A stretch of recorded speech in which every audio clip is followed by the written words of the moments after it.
Okay, guys, so let's get started without any further ado. In the last session, we have worked on this concept called networking fundamentals. We have covered basically what networking is, what networks are, what are hosts, and what are IP addresses. Okay, so what are the properties of an IPv4 address? What is the range of IPv4 address? What's the first IP? What's the last IP? How many IPs you have in total? And what is the sequence of IPs? Today, we're going to learn what are the categories of IPs. So as mentioned earlier, there's something called as classes. Class A, Class B, Class C, Class D, and Class E. We'll talk about all that in today's session. We already covered what public and private IPs are. We explained where public IPs are used, where private IPs are used in the last session. Today, we're going to talk about the classes. Okay, what does each of these classes signify? Okay. Now, just in case if this is your first session, guys, anyone who's attending the session today for the first time, don't worry, all these sessions are being recorded, and all of these recordings are available for you on YouTube on the official channel of DurgaSoft. Okay, so you can go to YouTube, search for cybersecurity, and you will get the list of all the previous classes. Okay, and you can watch those videos just in case. Okay. Now, progressing further, let's talk about these classes. So as mentioned, each of these classes has its own range, guys, and you have to memorize these ranges. Class A starts at the first IP 0000. Class E ends at the last IP 255, 255, 255, 255. Okay. Now, Class A starts at the first IP 0 and goes up to 127, 255, 255, 255. If it's ending at 127 here, and the remaining octets are 255s, what would the next IP be, guys? All the 255s cycle back to zeros, and 127 increments by 1. So class B obviously starts at 128,000. From 128, it goes up to 191, 255, 255, 255. And since it's ending at 191, class C starts at 192. From 192,000, it goes up to 223, 255, 255, 255. Since it's ending at 223, class D starts at 224. And from 224,000, it goes up to 239, 255, 255, 255. Since it's ending at 239, class E starts at 240. Okay. And from 240, it goes up to the last like 1 second. Hear some background disturbance. Hi, Prakash. Can you hear me? Am I audible? Hello. Yeah, okay. Right. Anyways, coming back to this, as mentioned, since the class E starts at 240 and goes all the way up to the last IP 255, 255, 255, 255 here. So the only four numbers you have to remember, guys, are these four numbers: 127, 191, 223, and 239. From these numbers, you automatically get the next range anyhow. Okay. And if you note on the left panel, you have all even numbers, and on the right panel, you have all odd numbers. Okay. 0 to 127, 128 to 191, 192 to 223, 224 to 239, 242 to 255. In the starting range, you have all zeros in the ending octets. And in the ending range, you have the 255s in the ending octets. Okay, starting IP numbers, ending IP numbers. Okay. Now, as mentioned earlier, in each of these classes, again, you have a set of public and private IPs. So in class A, from the first IP 0000 to the last IP 127.255.255.255. What's that clicking sound? Is anyone clicking something? Om Prakash, you're unmuting your mic. Any questions or doubts? Hello.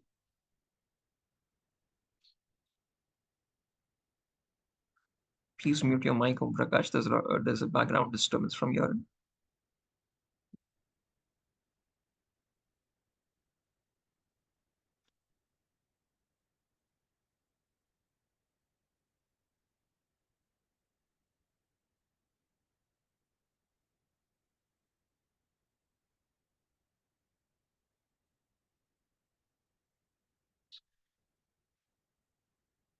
I can hear you though, Om Prakash.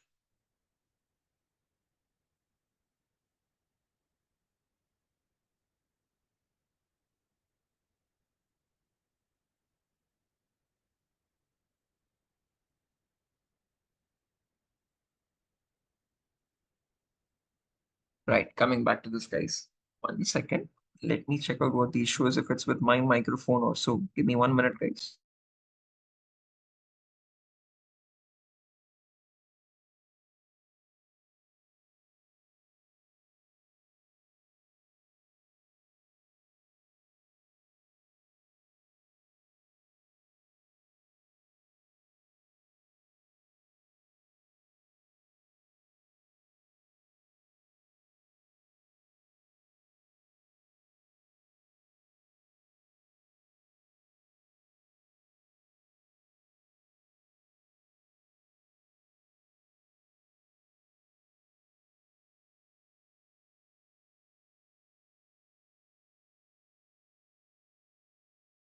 Right.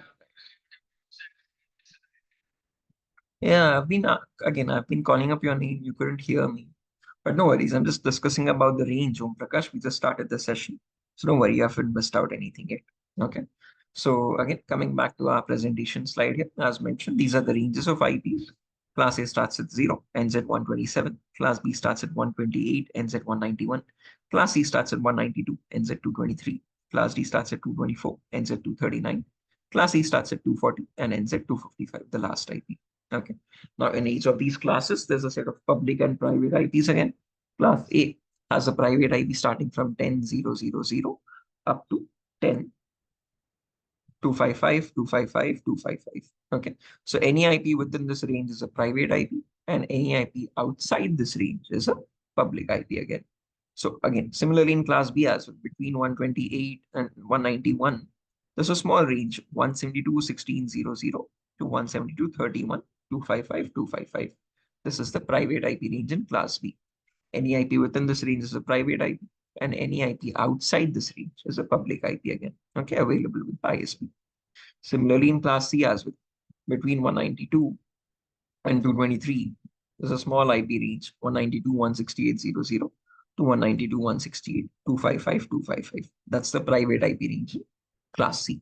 Any IP within that range is a private IP. Any IP outside that range is a public IP again.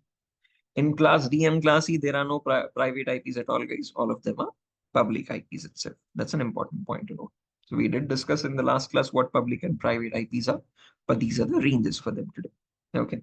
Secondly, one second, let me erase all this. Mm, yeah, better. Mm, mm, mm, mm. Yeah, coming back to this now. So again, if we take the example of class A, guys, so just to make it a bit more elaborative, if you still don't understand the ranges. So class A starts at the first IP, 0000. That you can notice over here. I've written the same value here, 0000. And it goes up to the last IP, 127, 255, 255, 255. That's the ending range of class A. Now that is the entire class A range. In that entire class A range, there's a small private IP range from 10,000 all the way up to 10, 255, 255, 255. That's the private IP range. Any IP within that range is a private IP. It can be used in your local networks. And any IP outside that range is a public IP, which means it's available with the ISP, Internet Service Provider. So from the first IP 0000 up to 10, which is 9255, 255, 255. So this is the first set of public IP. And after 10, which is 11 to 127, that's the other set of public IPs. So in each class, in a similar fashion, you have a set of private IP and two sets of public IPs as such. Okay, one on each side. Okay. Is that clear, guys? Kishore, Faisal, Raj, Om Prakash. Any questions, any doubts? Okay, right. Perfect. Now, as a small exercise, what we're going to do now, guys, is I'm going to write down some random IPs in a text file. And looking at this range, I want you to tell me which IP is a public IP, which IP is a private IP, and which class it belongs to. Okay. So let me quickly write down some IPs first. Give me 1 minute.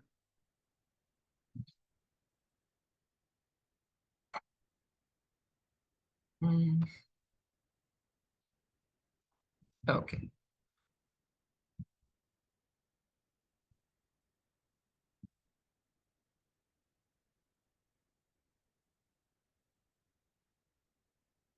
Give me 1 second, guys. My bad.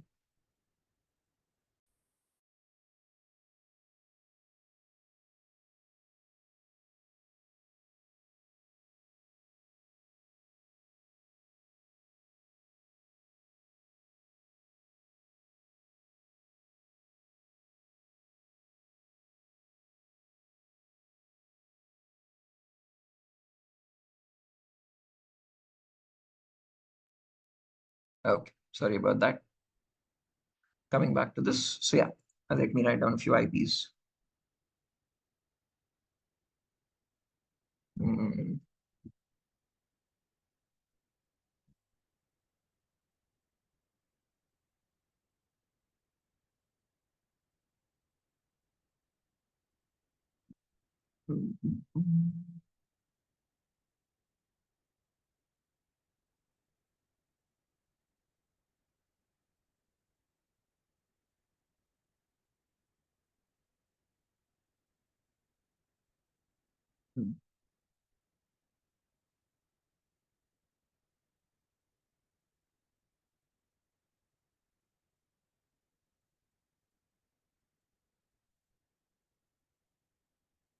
Okay.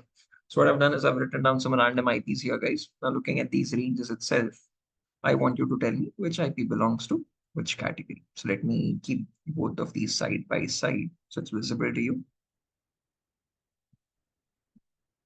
Yeah, much better. Okay.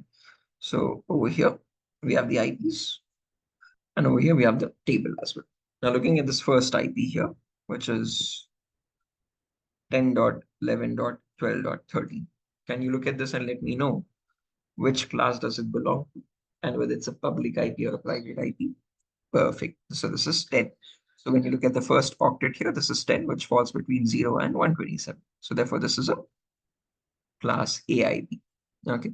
And now when you know that this is class A, you have to look at this range now. So for an IP to be a private IP in class A, first octet should be 10, and the others can be anything from 0 to 55.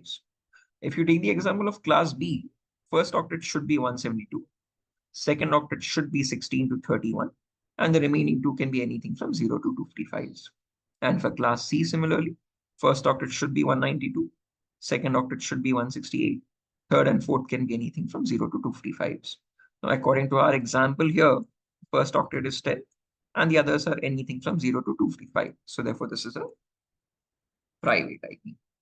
Okay, right. Similarly, next one, any answers?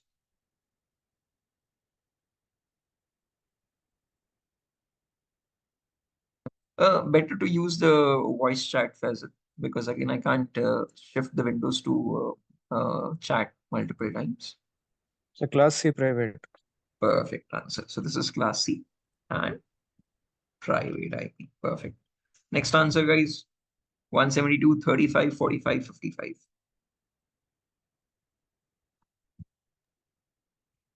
Class B public. Oh, sorry, my bad. Yeah, class B.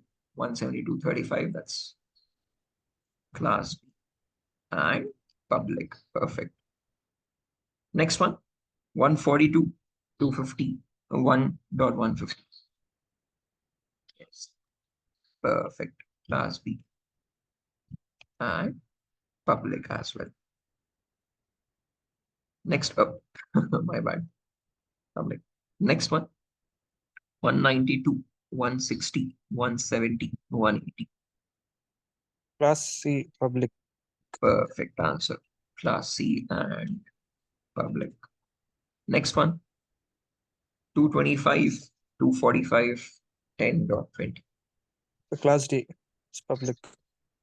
Yeah, class D and public. In class D, there are no private IPs, all of them are public itself.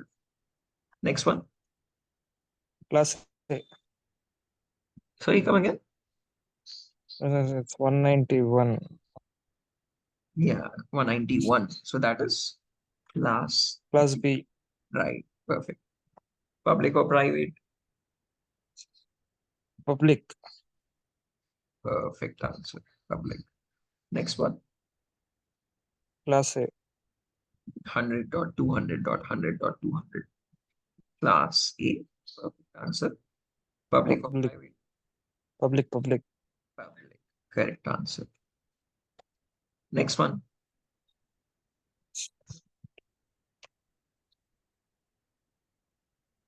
So class C Yes, class C. and public. Public. Correct answer. Next one. So class B Class B. Perfect. And and that's private. private IP. Correct. Next one. So class B again. Class B again. It's public. I've got one answer as private, one as public. Which one do you think? Public. Correct answer. Public. Next one, Class E. class E. And yeah, Public. public itself. Okay. So this is how you categorize, guys. Looking at this range now, we can figure out which IP is public, which IP is private, and which class it belongs to. Okay. So that's why when we went to the command prompt and when we checked our IP the other day, this showed me something like 192.168.0.5. Now looking at that range or that IP, can you tell me which category is it falling under? Private. Yes, private. And which class? C. Perfect. 192.168.0.5. And if I check my public IP on the other hand, which class is this IP, guys? What is my IP? Yeah, 49 is class A. Okay. So that's how you can categorize. Again, it's important to remember these ranges, guys, because as soon as you look at an IP, you have to figure out where the attack is coming from. If it's a public IP, it means the attacker is outside your network. He's on the public internet facing side. If the attack is coming from a private IP, it means the attacker has gotten inside your network already. He has connection to your Wi-Fi or your LAN network as well. Okay, so that's an important point to note. Okay. Now, depending on the public IP, you can also figure out which region is it falling under, unless and until he's using some VPNs and all, where he's initiating the attack from as well. Okay. But yeah, again, we'll learn about all that in the upcoming sessions. Today, let's talk about the relevance of these classes now. So very commonly asked question by students is, sir, why do we have 5 separate classes? Why not just one single class with some public and private IPs in it? It would have made our job a lot easier, right? Definitely. But there's a reason for that because every network has a different requirement, guys. So my home network has a certain requirement, and an MNC company like Infosys or again Netflix or Tesla would have a completely different requirement for the network and their sizes. Okay. And depending on the network size, you have different class usage. Okay. So we take the example of class C first, which starts at the first IP 192.168.0.0.0. Now, each of these classes has a different network and a host portion, guys. Okay. So class A has one network portion and 3 host portions. Class B has 2 network portions and 2 host portions. Class C has 3 network portions and 1 host portion. Class D and Class E have all network portions itself. So as you're going down the line, network portions are increasing in number and host portions are decreasing in number. Class A has 1, Class B has 2, Class C has 3, Class D and Class E have 4. Okay. Now to understand what these network and host portions are, let's take the example of Class C first. Okay, where it has 3 network portions and 1 host portion. Okay. So the first private IP in Class C starts at 192.168.0.0. Okay. So let me write it down in a notepad file as well. So we take the example of Class C first. The first private IP starts at 192.168.0.0. Okay. So out of all these 4 octets, the first 3 octets are the network portions, and the last octet is the host portion. Okay. Now, according to the sequence of IPs after 00, what would the next IP be, guys? 192.168.0.1. Next IP 02. Next IP 03. Next IP 04. Next IP 05. This goes on all the way up to 02. After 0255, what happens? This 255 cycles back to 0, and this next 0, next octet increments by 1. So then you have 10, 11, 12, 13, which goes up to 1255. Now, what I mean by network and host portions here is that as long as the host portion changes, guys, this just indicates a difference in the host, which means this is one host, this is the second host, this is the third host. As such, each device here can be connected with the new IP. It's identified with a new host ID. Okay. The network portion gives the identity for the network. So all of these devices now belong to the same network, the 192.168.0. network. Okay. So in the 192.168.0. network, this is the first host. In the 192.168.0. network, this is the second host. In the 192.168.0. network, this is the third host. So as such, from 00 to 0255, all of these belong to one single network. But when the 0 value changes to 1, the network divides over there, which means this is the last IP in this network. After that, a new network begins here. So 10 to 1255, this is the other network. So even if you bring a device like 1.1 and connect it with a LAN cable in this network, 192.168.1.1, it will still not be able to communicate with the other devices because the network portion is different. Okay. So host portions basically indicate the host identity in the network, and network portion gives identity for the entire network itself. Okay, so this first device can be given to the router. Okay, so the second, sorry, first IP can be given to the router, second IP can be given to my phone, third IP can be my laptop, fourth IP can be my smartwatch. As such, I can connect approximately 255 IPs. Okay, so in each class C network, we can connect a maximum of 255 IPs, not more than that. That's what class C signifies for. So for small home networks, small offices and all, where you don't have more than 255 devices, you can go for class C. But some companies now might have a requirement where they need IPs more than 255 in a network. In such scenario, you can go for class B or class A. Okay, so any questions regarding class C, guys?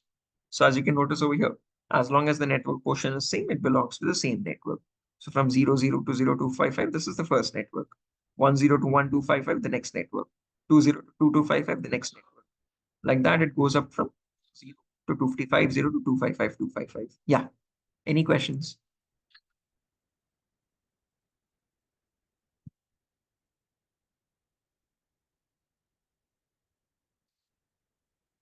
in each network?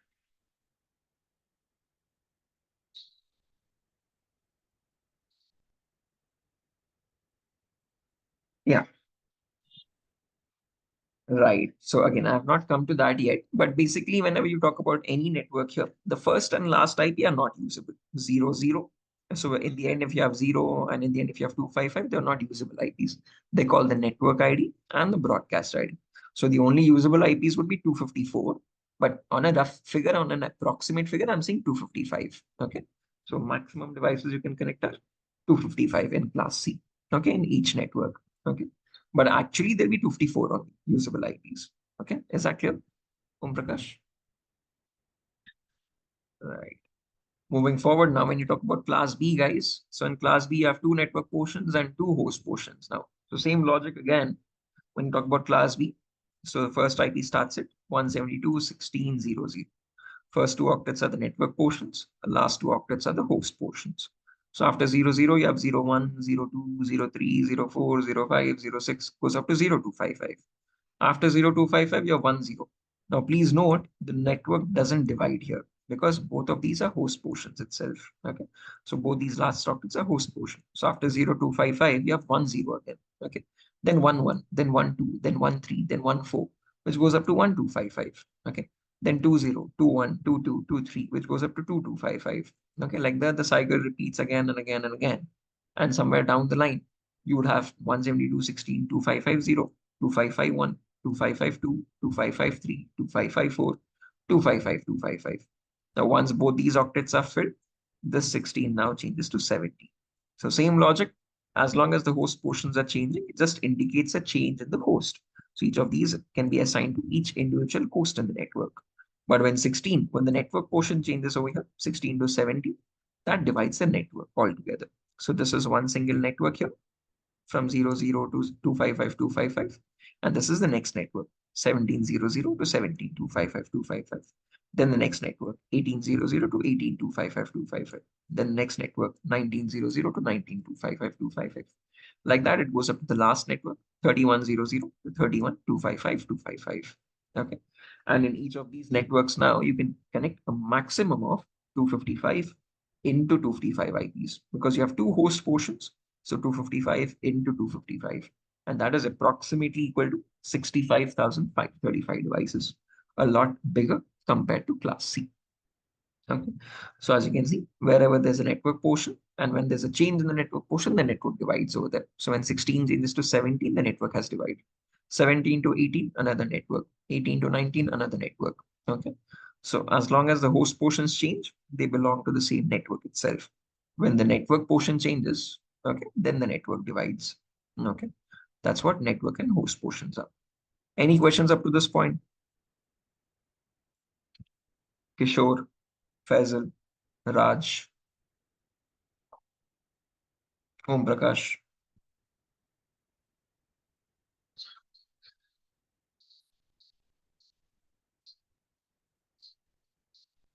Again, practically talking about it, it's not feasible, Om Prakash, but logically speaking, it gives us the possibility. Okay. So again, there's a much more advanced concept actually where you can break this class B into smaller class values. That's called subnetting actually. So again, it's out of the scope of our syllabus, but you can break these larger classes into smaller parts again. Okay. So rather than 65,000, you can break it into two networks now of 32,500 something. Okay. So, and that again can be divided into smaller networks. So you're breaking one big network into smaller networks. That's called subnetting. Okay. So in that, you can connect more than 255. Not really. For ethical hacking and all, you don't need that subnetting and all. So if you are a network administrator and all that, then you would have to go through it. Okay. But for this course, that's not that required. So why is it only telling about the private IP and not the public one? Because when you talk about public IPs, Faisal, each IP is a unique IP on the internet to give you internet connection, right? It's not to form any networks. It's not to give any host or anything. So with public IPs, you have no networks and host connections there. Each individual IP is a unique IP, okay, and it cannot form a network from that. It just gives internet access. When you're talking about network and host portions, they're only for private IPs, okay. Only in private IPs you can form a network. In public IPs, each IP is a unique IP over the entire world to give you an internet connection. That's all. Okay. Okay, sir. So all the portions in public IPs are network portions itself. You won't have any host portions in them. Okay. But unique in the sense, does it change every time I connect to different internet, matlab different internet providers? Yeah, you would get a unique public IP. So today you might get one public IP. Tomorrow you get a different unique public IP belonging to each ISP. Okay. So again, they can be dynamic definitely. So what IP you get today, that can be assigned to someone else tomorrow. Okay. And you can get their IP. So the reason why they do that is just so that you don't host your own websites from home. So if you have a static public IP, you can actually host your own website from your home. You don't need a DNR, domain name registrar, like GoDaddy and all. So just so that you don't do that, they keep changing your IP every day so that people cannot connect to your website. Okay, sir. Okay. Right. Now, moving on to the last class, guys. So class A. So when you talk about class A now, it has one network portion and three host portions. So which means it can form a much larger network. So from 10,000 all the way up to 10,255,255, it's one single network itself. And in that one single network, you can connect a maximum of 255 into 255 into 255 devices, which is much larger than class B as well. Okay. So again, depending on the network size, guys, you select the class here. Okay. So each of these classes has a different network and a host portion, which signifies a change in the network size. Okay. And finally, when you come to class D and class E, guys, all of them are public IPs itself. But these public IPs are special. They are not used or given to the general public. So to people like you and me, we can never use class D and class E. They are reserved specifically for research and development or for military organizations, for government portals, for government websites. Okay. So for such special organizations, you use Class D and Class E public IPs. Okay. They're not used by the regular people or regular public like us. Okay. So that's about each of these classes, guys, and the relevance of each class. Okay. Nothing further for our session today. That concludes the part for today. Tomorrow, we're going to have the last networking session where we talk about what subnet mask is, how do you assign a private IP, how do you get it automatically from a DHCP server or manually as well. What is a DNS server? We'll talk about all this in the next session, guys. Nothing further for our session today. Any questions, any doubts up to this point? Om Prakash, Faisal, Raj, or who else is there? Kishore. Any questions up to this point? No, sir. Right. Yeah, Om Prakash. No, you can go ahead.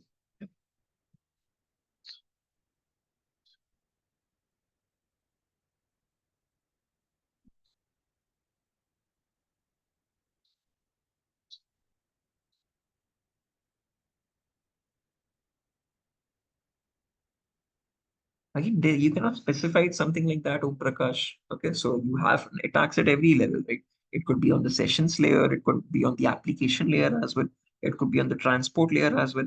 Okay, so again, there's no such thing as a specific level.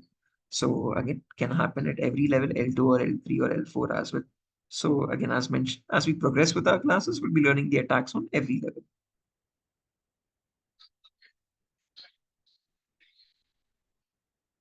Sure. Okay. So when you talk about attacks like cross-site scripting, when you talk about attacks like SQL injection, all those are application layer attacks. When you talk about attacks like MITM man-in-the-middle attack, that's a data link layer attack, level 2. When you talk about attacks like service enumeration or service vulnerability assessment and all, or penetration testing on services, that's your network layer attack, level 3. So depending on what attack you're performing, each layer has its own sets of cyber threats.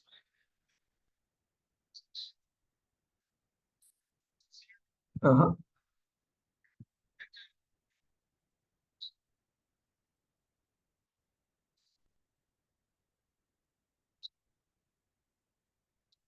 Right. So that's only related to network security, but we have other endpoints as well right here. So we have, right,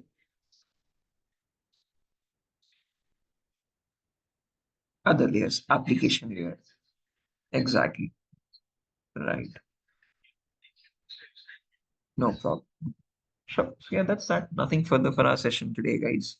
So in the upcoming session, we'll be concluding the networking part. Okay, so tomorrow will be the last class for networking, and then we dive into the practical sessions as well. Okay. Bye-bye. Good day. See you tomorrow at the same time. Thank you, guys. Bye. Thank you, sir. Thank you, guys. Bye-bye.